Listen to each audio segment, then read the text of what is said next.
Ang walang kapantay na martial god, unang yugto. Kabanata 1771, mga paputok na pag-atake. Napakabilis ni Lin Feng. Nagtatakbo sila patungo sa labasan, patungo sa ilang. Lin Feng, nagulat ako, handa ka bang mamatay para kay Qinwo? Tanong ni Puyang na binagalan at nakangiti na parang may kausap na kaibigan. Siya ay masaya, si Lin Feng ay mamamatay. Nagulat din ako. Estudyante ka NG University, member ka ng Ji-Chang's Club, top 10 ka, and surprisingly, bastos ka. Tila naabot mo ang isang patay na dulo sa landas ng paglilinang. Malamig na sagot ni Lin Feng. Madilim ang kanyang mga mata. Walang lamang salita. Nakakatawa ka para sa isang taong mamamatay. Mapusok na sagot ni Puyang. Naasar siya ng husto. Sa lahat ng ginawa ni Lin Feng sa kanya, karapat-dapat siyang mamatay ng 100 beses. Hindi nila siya maaaring patayin sa teritoryo ng universidad, sa labas lamang nito.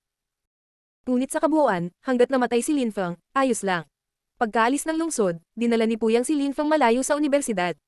Kung tutuusin, may ginagawa silang labag sa mga tuntunin ng universidad. Walang makakakita sa kanila sa liblib na lugar na ito. Nais nilang gumawa ng malinis na trabaho na walang nakakaalam tungkol dito. Kahit na pangatlong estudyante na si Lin Feng, hindi pa rin siya isang mahalagang asset para sa universidad. Walang pakialam kung mamatay siya. Sa wakas, dumating si Puyang at ang iba pa sa gitna ng ilang bundok na umabot sa ulap. Sa di kalayuan, sa isang bundok, nakaupo si Qinwo. Ang kanyang chi ay napakahina at ang kanyang mukha ay nakamamatay na mapatla. Galit na galit ang itsura niya. Qinwo, ang ekspresyon ng mukha ni Lin Feng ay nagbago ng husto. Napapaligiran si Qinwo ng 3 gwardya. Lahat sila ay mga estudyante ng Champion University, mga miyembro ng Ji-Chang's Club. Sila ay napakalakas na mga tao na niraranggo. Sa dinami-dami ng taong nakapaligid sa kanya, wala siyang magawa. Sa di kalayuan, sa tuktok ng isa pang bundok, may nakaitim na damit.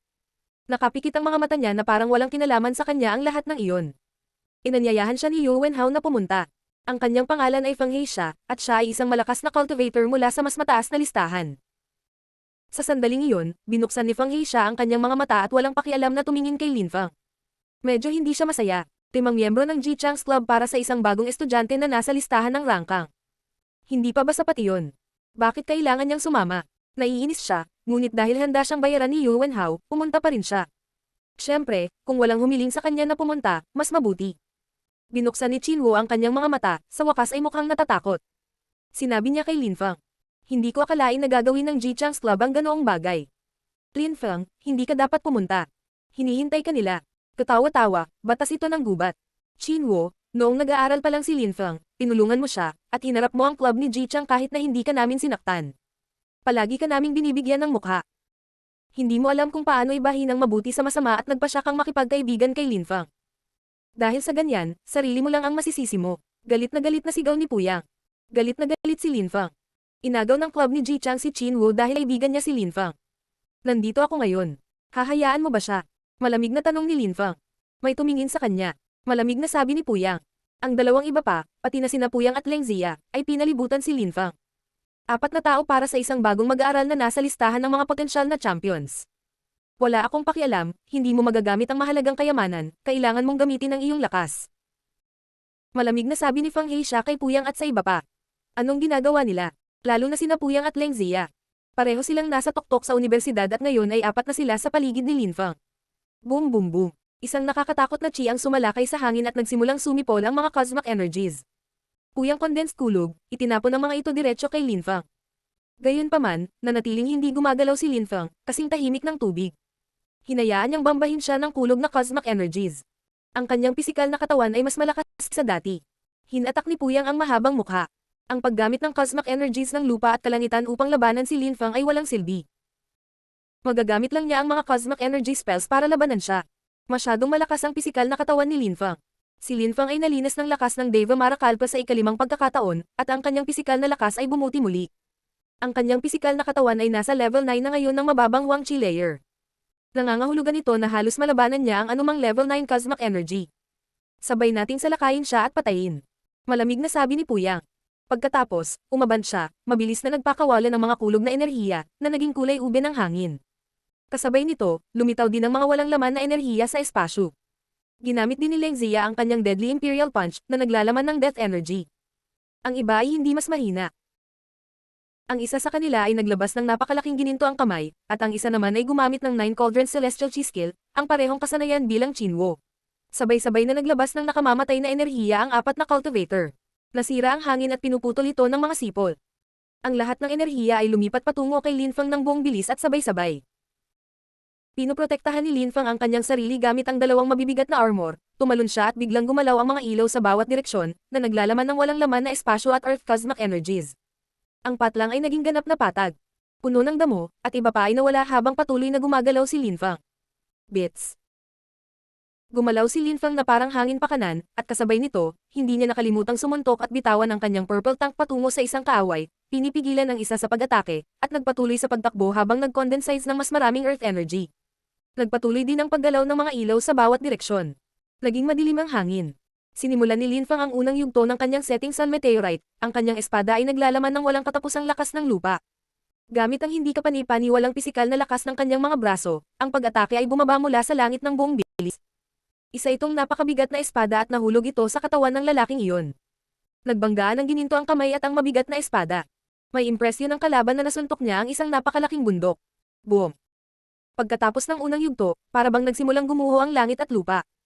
Nakakatakot ang pressure. Umalingaw sa sakit ang braso ng cultivator, para siyang naparalisa. Masyadong nakakatakot ang atake ng espada ni Linfang. Itinaas niya ang kanyang ulo, ngunit hindi naghintay si Linfang. Isang sunsword ang lumitaw, nakakasilaw sa mga mata. Nakatitig siya sa araw. Nakakatakot ang bilis ni Linfang. Gumamit siya ng hangin at walang laman ng mga enerhiya sa espasyo para gumalaw ng mas mabilis. Bumaba mula sa langit ang kanyang espada ng buong bilis at bumagsak sa cultivator na iyon. Tumalsik ang dugo sa buong paligid. Nahati ang katawan ng cultivator na iyon. Hindi niya nagawang pigilan ang ikalawang yugto ng espada ni Linfang at namatay na siya. Matapos patayin ng isang tao, biglang tumalikod si Linfang. Sa kanyang kaliwang ulo, biglang lumitaw ang lakas ng Deva Mara Rule at gamulong sa mga alon, na Jin Utay Gutay ang lahat. Ay pakulong. Mabilis na tumakbo si Linfang. Biglang, ang walang laman na kalawakan at mga enerhiya ng lupa ay nag-condensed upang bumuo ng isang hola, at ang tatlong iba pang mga kaaway ay agad na nakulong. Deployment. Natigilan ng mga mandirigma. Iyon ay deployment spell strength. Boom. Binilisan ni Linfang at tumakbo patungo sa lalaking gumamit ng 9 Cauldrons Celestial Chi Skill. Tumatakbo lang siya na nakataas ang kamao, puno ng mapangwasak na lakas ng Deva Mara Kalpa. Namutla ang mukha ng taong iyon. Biglang nagsindi ang mga ilaw nang maglabas siya ng isang mahalagang bagay. Gayunpaman, ang mga mata ni Linfang ay itim at sumigaw siya. Mamatay. Ang kanyang boses ay tumagos sa utak ng lalaki sa pamamagitan ng kanyang mga mata, nagsimula siyang manginig nang dumating si Linfang sa kanyang harapan. Nagpakawala si Linfang ng suntok na tumagos sa hola at marahas na bumagsak sa mukha ng isa, at ang kanyang ulo ay sumabog. Ang mga cosmic energies ay nagkalat at siya ay bumagsak, ang kanyang sinaunang kaldero ay nasa kamay pa rin. Sirain. Marahas na binomba ni Napuyang at Lengzia ang hola habang nakangisi. Sa maikling panahon, 2 tao ang napatay ni Linfang, at 2 sa kanila ay nakakulong pa rin. Ka-level nila siya, pero parang swak na swak, kahit nakarank din sila. Mga henyo din sila. Ano ang nangyayari? Pagkatapos ay tinungo ni Linfang si Lengzia. Binobomba pa rin ni Lengzia ang hola, kumalat ang mga dagandong, at sa wakas ay nabuksan ang hola. Inihagis niya agad ang kanyang deadly Imperial Punch. Hinahabol ang Windsword. Gumalaw si Linfang na parang hangin at biglang naglabas ng mas maraming wind energies. Ang kahulugan ng hangin ay nakapalibot kay Lengzia, gayon din ang mga enerhiya ng Death Sword. Naputol ang nakakamatay na suntok. Sa wakas, sumipol ang ilang Death Wind at umatras si Lengzia. Nakita niyang dumaan ang Death Sword sa tabi lang ng kanyang lalamunan. Siya ay natigilan at natakot. At pagkatapos ay nahulog ang kanyang ulo sa kanyang katawan. Boom boom. Sinalakay din ni Puyang ang kulungan na kinaroroonan niya. Ang kanyang mukha ay nakamamatay na mapatla. Galit na galit siya at takot na takot.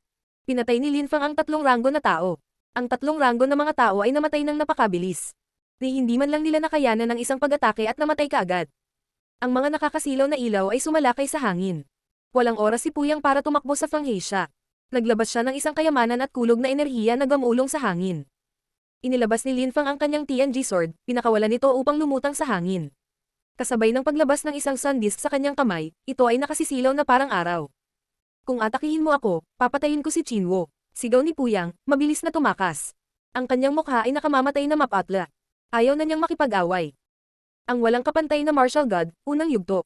Kabanata 1772, pabago. Tumingon si Linfang at tumingin sa isang gwardya na nasa tabi pa rin ni Chinwo. Sabi niya, maaari kang umalis, hindi kita papatayin.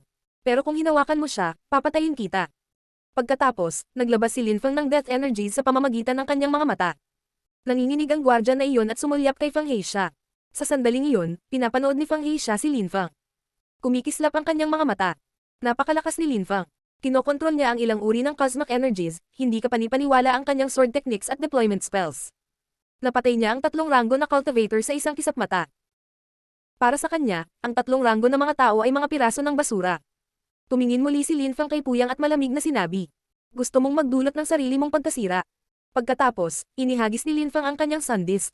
Biglang lumitaw ang isang napakalaking araw at bumalatay sa kalangitan na parang isang shooting star. Isang magandang trail ng apoy ang lumitaw sa likuran, patungo sa Puyang. Hinatak ni Puyang ang mahabang mukha. Ang armas na inilabas niya ay sandata ng kulog, inihagis niya ito sa ere at nabangga ito sa sun disk. Ang mga pagsabog ay kumalat at kaagad pagkatapos noon, isang galit na espada ang sumugod sa kanya na parang kidlat, nakamamatay na enerhiya na nauuna rito. Naglabas si Puyang ng walang laman na lakas ng espasyo habang pinalibutan ng mga gintong ilaw ang TNG sword. Gotcha! Ang TNG sword ay nagbuga ng lakas ng kulog na tumama sa katawan ni Puyang at nagtulak sa kanya pabalik. Kasabay nito, muling dumating ang nakakasilaw na sun disk na nagpabulag sa kanya. Explode! Galit na sigaw ni Lin Fang. Si Puyang ay nagbigay ng isang nakakakilabot na tili habang ang TNG sword ay patuloy na sumipol at tumusok sa kanyang ulo. Patay na siya. Ang gwardya sa tabi ni Qinwo ay natulala. Dahan-daang lumingon si Lin Fang at malamig na nagtanong. Hindi ka aalis. Tumisi ang gwardya na iyon, ngunit hindi siya makaalis sa titig ni Lin Fang. Nakikita niya ang source ng 9 Netherworlds sa mga mata ni Lin Fang. Unti-unting nabubulok ang kanyang kalooban. Tilipad ang demonyo sa buong utak niya. Ang 9 Netherworld source ay binomba ang kanyang mga iniisip. Hindi siya makapag-isip ng maayos. Tapos, may narinig siyang malademonyong kanta, at hindi siya makalayo dito. O hindi. Takot na takot ang guard. Naglabas si Lin Fang ng mahabang sibat. Hindi pa man nakakarating si Lin Fang sa kanyang harapan, ngunit nawala ang sibat at nang muling lumitaw, tumagos ito sa kanyang ikatlong mata. Ang sibat ay naglalaman ng lakas ng ilusyon. At dahil ang kanyang kalooban ay nasira ng mga demonyong enerhiya, hindi siya nakapag-react. Tumalon si Lin Fang at lumapag sa tabi ni Qinwo. Siya ay yumuko at nagpakawala ng buhay kosmikong enerhiya, pinagaling si Qinwo. Lin Fang, parang minamaliit ka ng lahat. Nakangiting sabi ni Qinwo. Ang lalaking iyon ay hindi ka panipaniwala. Kinokontrol niya ang kamatayan at buhay cosmic energies. Kahanga-hanga iyon. Tumayo si Fang Heisha at tinungo si Lin Fang. Medyo malakas ka, sa kasamaang palad, mamamatay ka, nangako na ako sa isang tao na mamamatay ka kaya kailangan kitang patayin. Kawawa naman, sabi ni Fang Heisha. Napakalaki ng kanyang chi. Lin Fang, ang taong iyon ay mula sa mas mataas na listahan, iyon ay si Fang Heisha. Kinokontrol niya ang hangin at mga demonyong cosmic energies. Siya ay lubhang mapanganib at misteryoso. Ang ilang mga tao na mas malakas ay namatay laban sa kanya. Masyado siyang delikado. Ang kanyang ranggo ay 61 bagay sa listahan ng mas mataas na ranggo. Hindi mo siya kayang ipaglaban. Sinabi ni Qinwo kay Lin Fang. Tumanggo si Lin Fang. Nakakatakot talaga ang mga katamtamang antas na emperador ng Champion University. 60-something ang ranggo ng lalaking iyon, may nagplano ng lahat para matiyak na mamamatay si Lin Fang. Talent-edo ka, hahayaan kitang pumili kung paano lalaban. Maaari tayong gumamit ng armas o lakas, ayon sa gusto mo. Mahinahong sabi ni Fang Heisha. May kakaibang itim na ilaw sa ilalim ng kanyang mga paa. Ano ang itim na bagay na iyon? Ito ba ay itim na cosmic energy? Kung sakaling ito ay, para saan ito ginamit? Si Fang Heisha ay napakatiwala sa sarili. Sigurado siyang mamamatay si Lin Fang, na parang hindi na siya makakatakas. Kailangan ko bang turuan ang mga tao mula sa mas mataas na listahan na hindi ka maaaring gumamit ng mga armas laban sa ibang estudyante? Mapanuksong sabi ni Lin Fang. Inalis ni Lin Fang si Qinwo, ayaw niyang mas lalo itong masugatan. Sa sandaling iyon, inilagay na ni Lin Fang ang kanyang TNG sword at sun disk. Kahit na kumbinsido siya na magkakaroon siya ng kalamangan sa paggamit ng mga armas, kailangan niyang lumaban ng maayos upang maging mas malakas. Maaari mo bang sabihin sa akin kung sino ang nagtanong sa iyo na pumunta dito? Sabi ni Lin Fang kay Fang Heisha nang walang pakialam. Malapit ka nang mamatay. Alam na ito ay magiging walang silbi. Medyo mahina ka sa akin. Pwede ka munang umatake. Alok ni Fang Heisha. Agad na nagsimulang tumakbo si Lin Fang patungo sa kanya ng buong bilis, pinalamutian ng isang espada sa kanyang kamay. Malinaw na naramdaman ni Fang Heisha kung gaano mapangapi ang mga enerhiya. Nagsimulang bumaba ang kidlat mula sa langit ng buong bilis. Inangat ni Fang Heisha ang kanyang ulo. Wala siyang impresyon na nakaharap siya sa isang espada, may impresyon siyang nagsimulang umulan ng mapangapi at mabibigat na bundok. Anyo at determinasyon. Nagulat si Fang Heisha. Si Lin Fang ay talagang isang henyo. Siya ay isang mababang antas na emperador, ngunit naiintindihan niya ang anyo at determinasyon tulad nito. At ang kanyang mga pag-atake ng cosmic energy ay malakas din. Ngunit ang pagkakaiba sa pagitan ng katamtamang antas ng mga emperador at mababang antas ng mga emperador ay mahalaga. Itinaas ni Fang Heisha ang kanyang kamay, at ang isang nakakatakot na hangin ay sumalakay sa hangin habang siya ay nag-condense ng malalakas na enerhiya ng hangin. Nagbanggaan ang dalawang thread ng enerhiya. Lumitaw ang isang liwanag na sinag, ang hangin ay sumabog.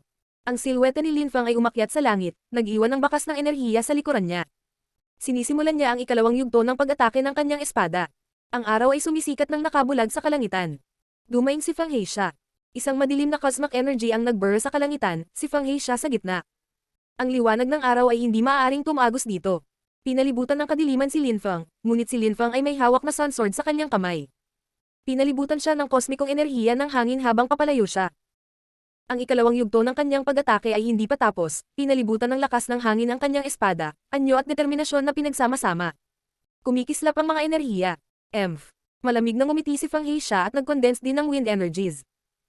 Ang kanyang cosmic energies ay mas malakas kaysa kay Linfang, kaya mas mabilis siya dito. Pagkatapos, biglang nawala si Fang Heisha. Boom!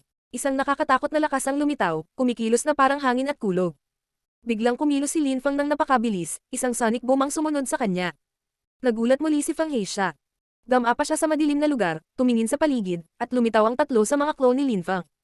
Ang bawat Linfang ay may nakakatakot na chi. Hindi niya makita kung alin ang totoo. Pagbabago ng panlabas na katawan. Si Fang Heisha ay namangha. Ang tatlong Linfang na ito ay hindi magkapareho. Dong! Sabay na tumalon ang tatlong Linfang. Lumitaw ang mga light beam at nag-intertwine. Naramdaman ni Fang Heisha ang isang malakas na pagtaas ng chi. Lakas talaga ng tatlong clone na yon, hindi puro ilusyon. Dong! Ang lakas ng deployment spell ay nakapalibot sa kanyang madilim na teritoryo. Lalong namangha si Fang Heisha. Ang kanyang kadiliman na kosmikong enerhiya ay sapat na makapangyarihan upang pairan siya sa kadiliman. Hindi na siya mukhang cultivator. Gumalaw siya na parang hangin, gustong magtago sa dilim. Gayunpaman, ang tatlong clone ni Linfang ay sumasara sa kanya. Lumitaw ang Earth at empty space energies, lumitaw ang isang hola at muling lumitaw si Fang Heisha. Napakalakas ng deployment spell. Kumunat ang noo ni Fang Heisha. Ang mga clone ni Linfang ay may mga inukit na marka at lumikha ng isang hola. Hindi niya napansin na clone ni Linfang ang kanyang sarili noong nakikipaglaban siya kay Puyang at sa iba pa. Ang tatlong clone ay lumikha ng isang malakas na deployment spell, na bumubuo ng isang hola kung saan si Fang Heisha ay nakakulong kasama si Linfang. Ang deployment spell na iyon ay isang hola. First time kong gumamit ng totoo. Dahil papatayin mo ako, wala kang dapat ipag-alala. Panunuyan ng tatlong clone kay Fang Heisha. Gayunpaman, malamang na mamamatay si Fang Heisha, hindi si Linfang. Si Fang Heisha ay patuloy na tumitingin sa paligid. Nagsisimula na siyang mag-alala. Dong! Ang tatlong clone ay nagsimulang mag-cast ng isa pang deployment spell, isang mapanirang isa sa pagkakataong ito. Tumisi si Fang Heisha. Masyadong nakakatakot ang deployment spells ni Linfang. Ang mas maraming oras na ibinigay niya kay Linfang, mas maliit ang pagkakataong manalo siya sa labanan. Nababawasan ang tiwala niya sa sarili. Ang madilim na anino ay sumugod patungo kay Linfang. Isang kamay ang biglang gumalaw patungo kay Linfang ng buong bilis, ngunit isang purple tank ang namagitan na parang isang hindi masisirang kalasag. Kasabay nito, ang isa sa iba pang mga clone ay naglabas ng enerhiya ng kamatayan at tumalon sa unahan. Gusto ni Linfang na gamitin ang 4 Energies Destructive Assassination. Gusto niyang patayin siya sa isang welga. Ang huling clone ay nag-condense ng isang mabigat na espada na may earth energy sa loob. Naramdaman ni Fang Heisha ang pressure mula sa lahat ng panig. Sabay na umatake ang tatlong Linfang. Naramdaman ni Fang Heisha na mababaliw na siya. Ang walang kapantay na martial god, unang yugto. Kabanata 1773, Ninuno Zutian. Sa tabi ng mga labanan, si Yun Qingyan ay kasama ng iba, mukhang labis siyang nag-aalala. Paano ka nakaka-relax? Tanong ni Yun Qingyan kina Hao Qinglin at Tian Qi. Ang mga taong iyon ay kaibigan ni Linfang. Halimaw siya. Hindi siya madaling mamatay. Sigurado akong babalik si Linfang. Mahinang sabi ni Tian Qi. Nakaligtas sila sa maliit na mundo at sa dakilang mundo, na pagdaanan nila ang mas kakilakilabot na mga bagay. Kumbinsido silang walang mangyayari sa kanya. Ngunit ang ibang mga tao ay nag-aalala. Si Yu Wenhao ay mukhang hindi natinag, ngunit sa loob-loob niya ay medyo nag-aalala siya. Nanatili siyang nakatingin sa malayo. Naisip niya, magsisimula na ang seremonya. Dapat bumalik na si Fang Heisha at ang iba pa. Kumbinsido si Yu Wenhao na hindi makakatakas si Linfang. Si Fang Heisha ay isang katamtamang antas na emperador. Ang pagkakaiba sa pagitan niya at ni Linfang ay nakakatakot. Malakas si Linfang, ngunit siya ay nasa normal na listahan ng rangkang, habang si Fang Heisha ay nasa listahan ng mas mataas na ranggo sa 60-something. Nagpadala rin sila ng iba pang malalakas na cultivator na nasa nangungunang 10 ng normal na listahan. Hindi maaaring manalo si Linfang laban sa isang nakakatakot na hukbo. Ngayon, dapat ay babalik si Fang Heisha sa seremonya. Dalawang silhouette ang lumitaw sa di kalayuan. Umangat ang ulo ni Yu Wenjing, at nakita sina Ji Wuyo at Yu Wenjing. Magka-holdang hand sila at mukhang perfect couple. Napangiti si Yu Wenhao nang makita sila. Si Ji Wuyo at Yu Wenjing ay isang perpektong mag-asawa, naaakit sila sa isa't isa. Natuwa si Yu Wenhao tungkol doon. Ang Ji-clan ay may potensyal na magiging champion, si Ji Chang, kaya masaya sila. Maraming tao ang humanga sa kanila. Hinangaan din nila si Ji Wuyo. Siya ay sumali sa Champion University at humanga ang lahat sa pagiging unang estudyante. Maraming tao ang nagsabing tinatahak niya ang landas ng kanyang kuya at mapapahanga niya ang lahat. Mabilis na dumating si Ji Wuyo at huminto sa ere. Tumingin siya kay Yu Wenhao at pagkatapos ay sa mga tao ni Tian Tai. Malamig niyang tanong, nasaan si Lin Feng? Nagtakda ka ng isang pakana laban sa kanya at ngayon ay tatanungin mo kami. Dinuraan si Tantay. Sumimangot si Ji Wuyo at nagtanong. Anong ibig mong sabihin? Ji Wuyo, prinsesa. Sabi ni Yu Wenhao sa sandaling iyon. Malamig na sinulyapan ni Ji Wuyo si Tantay at ang iba pa. Pagkatapos, lumipat siya kay Yu Wenhao at nagtanong. Ano ang nangyayari? Noon, pinahiya tayo ni Lin Feng at pinatay si Xiang Yu, kaya pinadala ko sina Puyang at Leng Zia para maghayganti. Hindi sasali si Lin Feng sa seremonya. Sabi ni Yu Wenhao sa kanila. Sumimangot si Ji Wuyo at napaungol sa kanyang sinabi. Ginagawa iyon laban sa isang taong kasing liit ni Lin Feng, para saan? Hindi siya worth it, kalimutan mo na iyon. Hindi siya importante. Kung mamatay siya, mabuti iyon. Kung hindi, hindi mahalaga. Walang pakialam na sabi ni Yu Wenhao. Si Tantay at ang iba ay mukhang galit na galit. Tumiti si Yun Qingyan ng sarkastikong sinabi. Ang mga talunan ay nangangahas na kumilos ng mayabang, hindi ko alam kung bakit. Wala silang sense of humor. Akala nila lalaki sila, pero walang kwenta. Panunuya ni Tantay. Kahit na malakas si Yu Wenjing, natalo siya laban kay Hao Qinglin, ngunit nagpatuloy siya sa pagiging mayabang. Sumimangot si Yu Wenjing at nginisyan. Tian Tai, tama ba? Tandaan mo, sisirain kita. Ang lakas ng loob mong sabihin yan. Sabi ni Yun Qingyan. Yun Qingyan, ang iyong mga magulang ay mga kawani dito sa Champion University. Nirerespeto kita pero wag kang lalayo. Walang pinakamataas na katayuan sa lipunan ng iyong mga magulang dito. Maraming tao na kasing kapangyarihan nila sa universidad. Pagbabanta ni Ji Wuyo. Hinatak ni Yun Qingyan ang mahabang mukha. Ang bastos, naglakas loob siyang magsalita tungkol sa mga magulang niya. Estudyante ka pa lang at maglakas loob kang kumilos ng mayabang. Sa tingin mo ba ay makapangyarihan ng iyong kapatid? E ano ngayon? Tumanggo si Ji Wuyo. At saka, kapatid ko ang kapatid ko, ako ay ako, hindi ko kailangang umasa sa kanya para sumikat. Malamig na umungol si Yun Qingyan. Sa sandaling iyon, nagulat ang mga tao. Sa di kalayuan, may mga dumating na. Ang mga matatanda, 12 ng mga matatanda. Ang mga tao ay nakatingin sa malayo at ang lahat ay nagsimulang magbulungan. Ang mga Celestial Emperor lang ang maaaring maging elder. Malaki ang kontribusyon nila. Kabilang din sila sa pinakamalakas na tao sa kanilang kategorya. Maraming natatagong talento sa universidad. Mga henyo ang mga estudyante. Ang pinakamalakas na grupo ng banal na lungsod ay hindi mga aristokratikong grupo o mga holy clans, kundi ang mga universidad. Nandito na ang mga magulang ko, bulong ni Yun Qingyan. Lumapag ang mga matatanda sa tabi ng mga larangan ng digmaan at umupo sa mga lumulutang na bleachers sa mga gilid ng mga larangan ng digmaan. Mga master, maraming tao ang magalang na bumati sa mga matatanda. Para sa marami sa kanila, ito ang unang pagkakataon na nakakita sila ng mga matatanda mula sa universidad. Usually, hindi lumalabas yung mga yun at kapag lumabas na sila, hindi na sila nakikilala. Sa di kalayuan, may lumitaw na ulap. Nagtaas ng ulo ang mga tao sa pagtataka. Ang mga sinaunang matatanda ay nagpakita. Ang mga taong iyon ay napakalakas, Saint Emperors. Kahit sa Holy Clans, ang mga Saint Emperors ay nakakatakot na cultivator. Gayunpaman, ang mga Saint Emperors ay napaka-ambisyon at hindi kailanman nais na huminto. 3 silweta ang lumitaw sa langit at bumaba mula sa langit. Umupo sila sa mga pangunahing upuan ng pangunahing bleachers. Ang mga sinaunang matatanda ay hindi katulad ng 10 taon na ang nakalipas. Ang Champion University ay napakalakas, naisip ng ilang mga tao na lumahok sa nakaraang seremonya. Si Ancestor Zhu Tian iyon, nakakagulat na nandito siya, sa isip ni Yun Qingyan, nakatingin sa matandang nasa gitna. Siya ay nagkaroon ng isang kahangahangang hitsura. Nakita na niya ang sinaunang elder na iyon minsan, sinabi sa kanya ng kanyang mga magulang ang kanyang pangalan, Ancestor Zhu Tian. Dati siyang direktor ng Champion University. Siya ay napakalakas at kayang sirain ang langit sa pamamagitan ng kanyang mga atake sa langit. Mayroon siyang hindi kapani-paniwalang kapangyarihan. Paano kung hindi nababalik si Lin Feng? Ang mga ninuno ay hindi kapani-paniwala, kung si Lin Feng ay tumayo, mapapansin nila siya at ang kanyang hinaharap ay magiging kamangha-mangha, naisip ni Yun Qingyan. Napatingin sa kanya ang mga magulang niya at tumanggo. Kung magpakita si Lin Feng, mairerekomenda nila siya. Ang ganitong mga pagkakataon ay napakabihirang, minsan sa bawat 10 taon.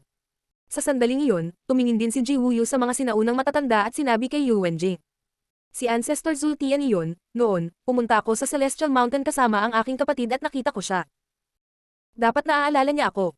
Susubukan kong tulungan ka, ngunit kahit na ayaw niyang mag-recruit ng mga disipulo, ang dalawang sinaunang matatanda sa tabi niya ay napakalakas din. Sige. Tumango si Yu Wenjing. Mukhang excited siya. Kung magiging guro niya ang isang elder, magkakaroon siya ng mga susi para maging isang napakalakas na cultivator. Magsisimula na ang seremonya, naisip ng karamihan. Maaring magbago ang mga listahan, lalo na para sa mga kampyon. Nasaan sila? Isip ni Yu Wenhao, nakasimangot at nakatingin sa malayo. Bakit kailangan ni Fang Heisha ng napakaraming oras para pangalagaan ng isang mahinang cultivator gaya ni Lin Fang? Ipinadala niya si Fang Heisha para harapin si Lin Fang kung sakali. Malakas talaga sina Puyang at Leng Zia, kaya sa isang team na may 5 miyembro, kailangang patay na si Lin Fang. Sa pagkakataong iyon, sa di kalayuan, may dumating na 2 tao. Nandoon si Lin Fang, mukha siyang kumpiyansa at kalmado, kasing gwapo ng dati. Kumunat ang noo ni Yu Wenhao.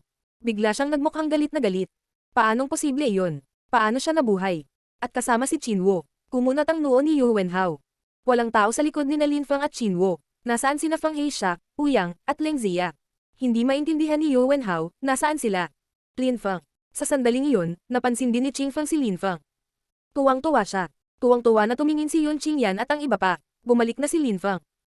Okay lang siya, at ibinalik niya si Qinwo. Nagulat si Yun Qingyan. Tigtas at maayos si Lin Fang at kasama niya si Qinwo. Ang walang kapantay na martial god, unang yugto. Kabanata 1774, lalaban ka ba o hindi? Lin Fang. Si Tantay at ang iba pa ay bumangon sa hangin, nakangiti ng malawak.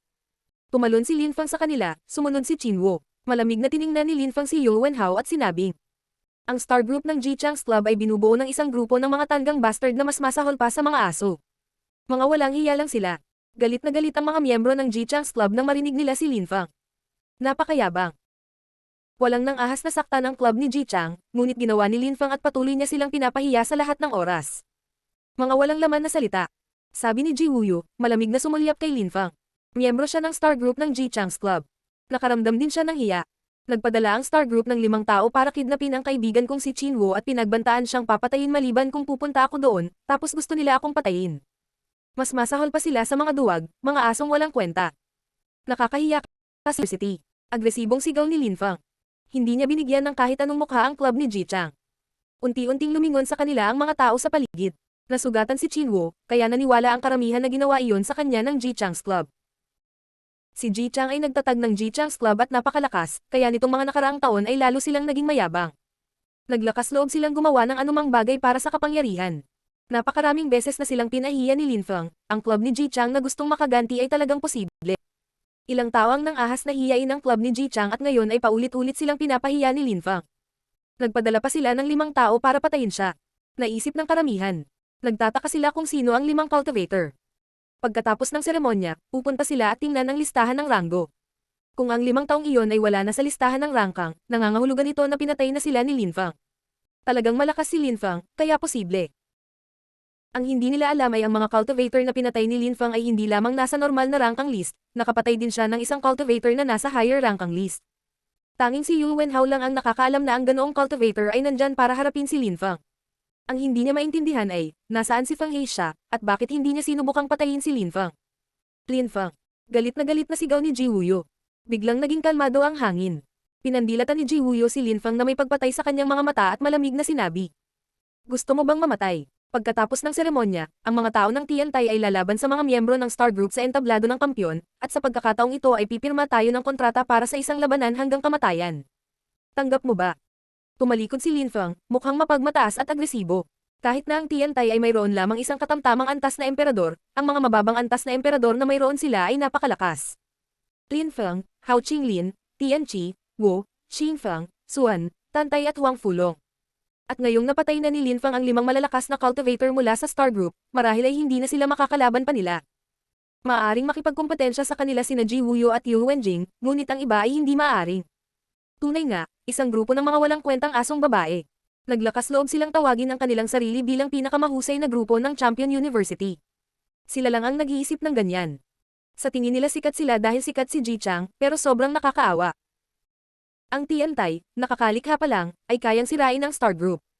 Agresibong deklara ni Tantay. Nahihirapan siyang pigilan ang sarili. Si Yu Wenhao at Ji Wuyu, ang mga pinuno ng Star Group, ay galit na galit. Ang Star Group ay hindi kailanman napahiya ng ganito. Gayunpaman, ang mga mababang antas na emperador ng Tiantai ay talagang nakakatakot, lalo na sina Lin Fang, Hao Qinglin, at Tian Qi. Nasa top 10 sila ng universidad. Pinandilatan ni Lin Feng si Yu Wenhao, hindi siya gaanong nagsasalita ngunit siya ang pinuno ng Star Group at ang iba pang kasuklam-suklam na cultivator ng grupo ay malapit sa kanya, o, sa madaling salita, sinunod nila ang kanyang mga utos. Tinanong ni Lin Feng si Yu Wenhao nang may panunuya. Yu Wenhao, tinatanggap mo ba ang hamon o hindi? Pinaikit ni Yu Wenhao ang kanyang mga mata at malamig na tumingin kay Lin Feng. Walang nagtanong sa kanya kung tatanggapin niya ang isang hamon, si Lin Feng ang kauna-unahan. Gumagawa ka ng walang ingat. Ako lang ang makakasira sa inyo. Sagot ni Ji Wuyu, mayabang na naglalabas ng enerhiya. Napakawalan Jia. Sabi ni Tantay. Hindi mo kailangang lumaban sa napakaraming tao. Hanggat lumaban ka, sapat na ang isa sa amin para sirain ka, huwag kang mag-alala. Sabi ni Lin Feng ng mapang-abuso. Ang kanilang chi ay patuloy na nagbanggaan sa hangin, na lumilikha ng isang nakakapigil na presyon. Sa tuktok ng hagdan, pinanood ni Ancestor Zhu Tian sina Lin Feng at Ji Wuyu. Bumulong siya sa katabi niya. Siguradong si Ji Wuyu iyon, ang nakababatang kapatid ni Ji Chang. Nabalitaan ko na siya ang unang estudyante sa mababang listahan, tama ba? Si Ancestor Zhu Tian, talaga, si Ji Wuyu iyon. Siya ay may talento, tiyak na kasing talino ng kanyang kapatid. Siya ay isang bihirang henyo. Piti ng katabi niya. Tumanggo si Ancestor Zhu Tian at sinabing, kilala mo ba kung sino ang batang iyon? Yung humahamon sa kanya. At bakit siya lang ang may lakas ng layer ng Zunchi? Talaga, kakaiba siya. Para siyang Zun Cultivator. Pakli ng dalawang matandang katabi. Mukhang nagulat sila. Kahit na nagpractice si Lin Feng ng isang pamamaraan para itago ang kanyang cultivation level, hindi ito gagana sa kanila. Ancestor Zhu Tian. Nagsalita si Ginoong yun sa sandaling iyon. Tumiti siya at sinabing, kilala ko siya. Ang pangalan niya ay Lin Feng, kaibigan siya ng aming anak. Siya ay sobrang talino, kinokontrol niya ang ilang uri ng cosmic energies at may kakaibang katawan. Kung interesado ka, maaari ko siyang dalhin sa Celestial Mountain para ipakilala siya sa iyo. Nakikita ko, tumanggo si Ancestor Zhu Tian. Naintindihan niya ang ibig sabihin ni Ginoong yun. Inirekomenda niya si Lin Feng. Tingnan muna natin kung paano ang seremonya. Pagkatapos nito, tumayo ang mga matatanda at naglakad patungo sa mga larangan ng digmaan. Natahimik ang lahat.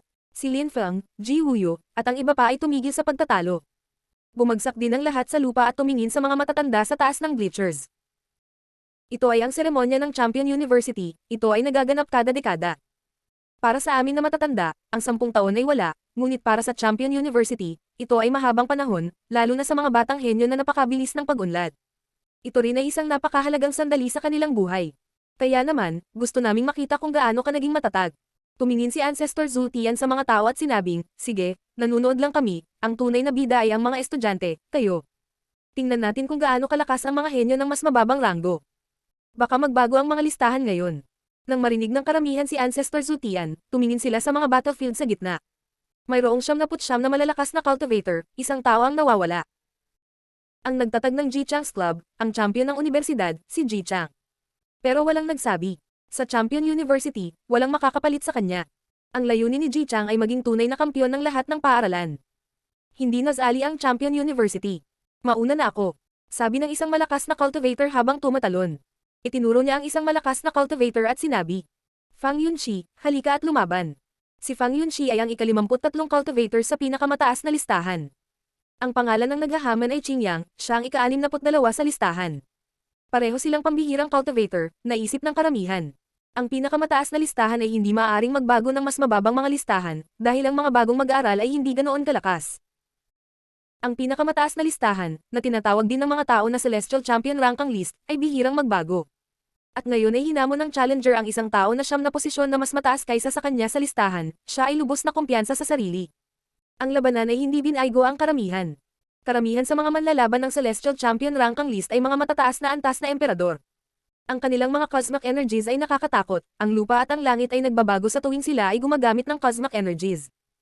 Nakontrol din nila ang kanilang mga cosmic energies ng mahusay. Ang mga malalakas na cultivator sa paligid ng larangan ng digmaan ay kailangang tumulong upang sirain ang mga lakas na damaloy. Kaluluwa. Sa sandaling iyon, tumingin si Lin Feng sa dalawang mandirigma. Ang kanilang mga kaluluwa sa paglilinang ay sumanib na sa kanilang mga kaluluwa ng tao. Maaari nilang iwanan ang kanilang pisikal na katawan at napakalakas pa rin, dahil ang kanilang mga kaluluwa ay malapit na konektado sa lakas ng kanilang makajos na kamalayan. Napakahirap sirain ang kanilang makajos na kamalayan. Sa wakas, natalo si Qingyang sa labanan, hindi siya nagtagumpay sa kanyang hamon, ngunit kamangha-mangha ang labanan. Hindi naman siya malungkot, gusto lang niyang lumakas at patuloy siyang umangat sa listahan ng rangkang. Pagkatapos noon, maraming nag-away. Lahat sila ay nakakatakot. Namangha si Lin Feng. Ang mga estudyante ay pawang mga henyo. Ang mga estudyanteng nasa Celestial Champion ranking list ay ang pinakamakapangyarihang cultivator, ang daang pinakamalakas na cultivator ng Champion University. Sa labas ng mundo, madali nilang sirain ang mga ordinaryong emperador na may mataas na antas. Marami pa rin kailangang gawin si Lin Feng para maging kasing lakas ng mga taong iyon. Ano sa tingin mo? Tanong ni Ancestor Zhu Tian sa mga matatandang lalaki sa kanyang gilid. Parang excited siya. Kung malakas sila, bakit hindi? Pero mahirap hanapin ang talagang pwedeng maging champion. Napabuntong hininga ang isa sa mga matatanda. Sa katunayan, isang beses bawat ilang daang taon ay makakahanap ka ng isa. Sa kasamaang palad, noon, kung hindi pa namatay si Ling Tian, maaari na siyang maging champion, tulad ni Ji Chang. Magkaroon sana tayo ng dalawang champion bago maging isa si Ying Cheng. Walang pakialam na sabi ng isa pang matanda. May ilang bagay din silang alam tungkol sa mga nangyari noon. Sina Ling Tian, Ying Cheng, at Ji Chang ay hindi kapani-paniwalang mga cultivator ng kanilang henerasyon. Ang walang kapantay na martial god, unang yugto. Kabanata 1775, ipakita ang iyong lakas. Tapos na ang mga laban para sa Celestial Champion ranking list.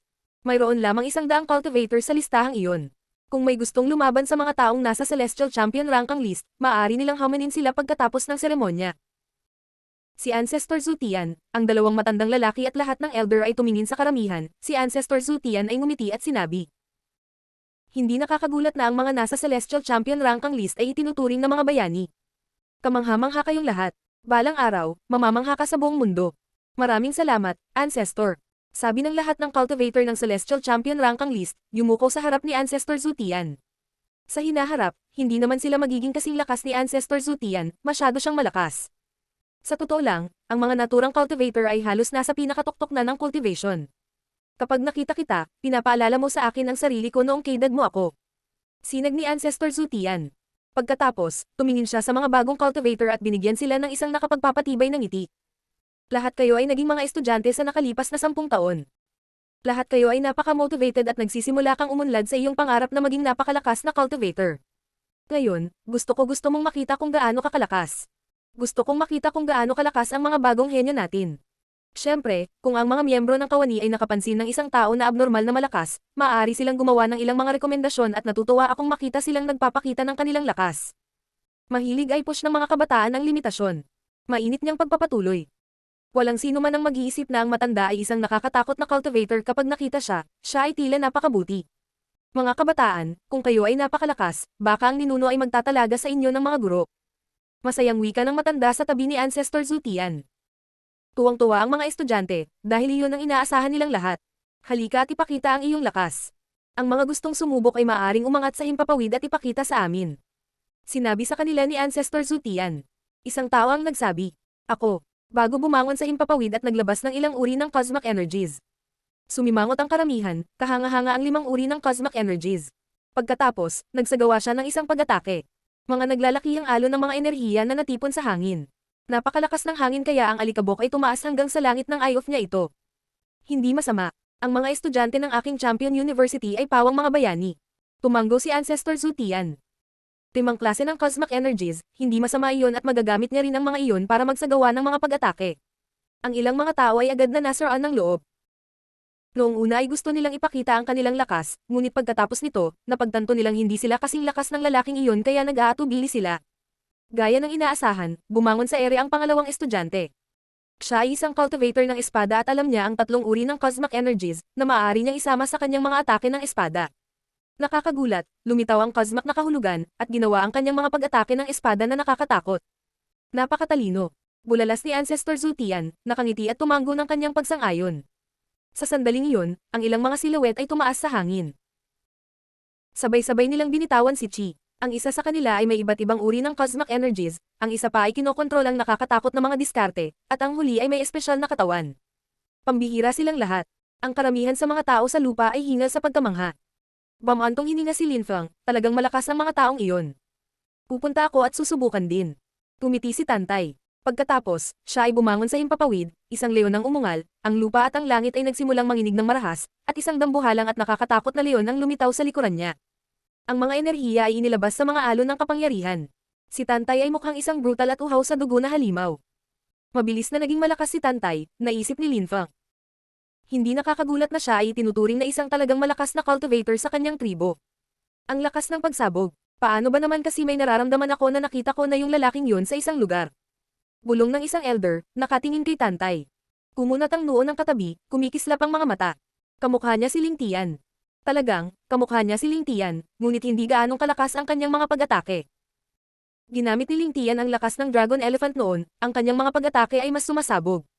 Maaaring sirain ng kanyang mga suntok ang langit at lupa. Sabi ng isa pang matanda. Naalala niya si Ling Tian ng maalalahanin. Nakakapagtaka, nahulog siya. Noon, sa Champion University, si Ji Chang ay hindi kasing sikat ni Ling Tian. Nagtataka ang mga matatanda kung kailan sila nakakita ng bagong Ling Tian sa Champion University. Noon, lahat ng estudyante ay nasaraan ng loob at nanghihina sa tabi ni Ling Tian. Siya ay isang tunay na henyo. Biglang, sa tabi ni Lin Feng, ang mga tunog ng pagsipol ay kumalat sa hangin. Ang mga enerhiya ay pinagsama sa mga alon. Isang nakakatakot na araw ang nagpapaliwanag sa hangin. Pagkatapos, ang karamihan ay nakakita ng isang sun supernatural na ibon, isang tatlong paa na gintong uwak. Si Wu ay napakatigas at matigas ang ulo. Gusto niyang makipagkompetensya laban sa lahat ng mga henyo na iyon, naisip ni Lin Feng, na nakangiti habang pinapanood ang Golden Crow. Sa likod ni Wu, Suan umangat din sa hangin. Siya ay naging isang maalamat na halimaw at umungal ng sapat na sapat upang mapayanag ang hangin. Sunod-sunod na umangat sa ere ang lahat ng kabataan. Gusto nilang lahat na ipakita kung gaano sila katatag. Si Ancestor Zhu Tian ay mukhang natuwa at patuloy na tumatango, ngunit wala siyang sinabi. Magiging mahirap na mapabilib ang ninuno, naisip ni Lin Feng. Si Ancestor Zhu Tian ay isang makapangyarihang cultivator na nakakita ng napakaraming hindi kapani-paniwalang mga henyo sa kanyang buhay. Kahit na ang lahat ng mga taong ito ay mga henyo, hindi marami ang maaaring humanga sa ninuno. Master Ancestor, ang pahayag ni Ji Wuyu, na umangat sa hangin. Yumuko siya sa harap ni Ancestor Zhu Tian at sinabing, gusto kong magrekomenda ng isang tao, siya ay direktang inapo ng Yuwen clan. Alam niya ang 4 na uri ng cosmic energies at alam niya ang 4 seasons sword technique. Sa lalong madaling panahon, malalaman niya kung paano gamitin ang mga pag-atake ng form at determinasyon. Sana may maituro ka sa kanya. Pagkatapos, tumingin si Ji Wuyu kay Yu Wenjing. Dahan-dahang gumangon sa hangin si Yu Wenjing habang naglalabas siya ng mga enerhiya. Sila ay nagngangalit, na para bang maaari silang sumabog anumang oras. Gusto niyang mapabilib si Ancestor Zhu Tian. Medyo talented ka, ikaw at si Wuyu ay makakarating sa Celestial Mountain kapag may oras ka. Maaari akong magturo sa iyo ng ilang bagay. Alam ni Ji Wuyu kung saan ako nakatira. Sabi ni Ancestor Zhu Tian na tumango kay Yu Wenjing. Si Yu Wenjing ay medyo may talento. Siyempre, hindi niya pinahanga ang matanda, pinahanga siya ni Ji Waiyu. Siya ay napakalakas at may talento, at ang kanyang kapatid ay si Ji Chang. Siya ang nakababatang kapatid ni Ji Chang kaya gustong bigyan ng mukha ng matanda si Ji Chang. Maraming salamat, guro, sabi ni Yu Wenjing. Tuwang-tuwa siya habang nakayuko sa harap matanda. Ang makapunta sa Celestial Mountain ng matanda ay isang karangalan, isang pangarap kahit na. Kahit na ang mga estudyante ng Celestial Champion rank ang list ay hindi kinakailangang magkaroon ng pagkakataon. Maraming salamat, guro. Darating kami at bibisitahin ka. Para kang ama sa amin. Sagot ni Ji Wuyu, pagkatapos ay lumipat sina Yu Wenjing at Ji Wuyu sa likuran ng ninuno. Tila magalang sila, ngunit nang nasa likuran na nila siya, tiningnan nila ang mga tao ng masama. Ang pagkakaroon ng isang nakatatandang kapatid na lalaki ay palaging kapaki-pakinabang, naisip ng maraming tao na naninibugho. Alam ng lahat ang tungkol kay Ji Chang. Marami sa mga sinaunang matatanda ang nagnanais na maging estudyante siya. Ang kapatid ni Ji Wuyu ay si Ji Chang, at higit pa rito, siya rin ay may talento at napakalakas. Dahil siya ay nasa isang relasyon kay Yu Wenjing, maaari rin siyang makinabang mula doon. Gayunpaman, may ilang mga tao na mas malakas kaysa sa kanya, ngunit hindi inanyayahan na pumunta sa bahay ni Ancestor Zhu Tian. Siyempre, napagtanto ng karamihan ang lahat ng ito. Malamig na umungol si Yun Qingyan, naiinis sa nakita. Paano siya naimbitahan na pumunta sa bahay ni Ancestor Zhu Tian? Lin Feng, halika, pumunta ka at ipakita ang iyong lakas. Sabi ni Yun Qingyan, pinaikot ang kanyang mga mata. Bakit naging maingat na ang lalaking iyon ngayon? Nag-alinlangan si Lin Feng. Ang ninuno na sina Zhu Tian at Ji Chang ay tila may magiliw na relasyon at si Lin Feng ay maraming sikreto. Hindi niya kilala si Ancestor Zhu Tian. Kaya naman, hindi niya alam kung posibleng makalapit siya sa matanda, at hindi niya alam kung ano ang gagawin. Mga master, may gusto din akong ipakilala. Sabi ng ama ni Yun Qingyan, na nakangiti sa 3 matandang lalaki. Mga ninuno, ang kasasabi ko lang sa inyo, ang humamon kay Ji Wuyu, napakatalino niya, mayroon siyang espesyal na katawan at kinokontrol ang ilang uri ng cosmic energies. Ang ama ni Yun Qingyan pagkatapos ay tumingin kay Lin Feng at tumango. Bumangon si Lin Feng sa hangin. Lin Feng, ipakita ang iyong cosmic energies. Sabi ni Ginoon. Inilabas ni Lin Feng ang 10 ng kanyang cosmic energies. Ang mga tao ay namangha. Mayroon siyang katawan na nagpapahintulot sa kanya na maunawaan ang 10 iba't ibang uri ng enerhiya. Ang pagkakaroon ng katawan na nagpapahintulot sa kanya na maunawaan ang 10 iba't ibang uri ng cosmic energies ay isang bagay, ngunit ang aktwal na kakayahang kontrolin ng 10 iba't ibang uri ng enerhiya ay isa pa. Nakapagtataka, ang isang Zone Cultivator ay kayang kontrolin ang 10 uri ng cosmic energies, iyon ay lubhang kakaiba. Malamig na umungol si Ji Wuyo at sinabi. 10 uri lang ng cosmic energies ang alam niya, walang kakaiba. Rinuno, hindi iyon kakaiba.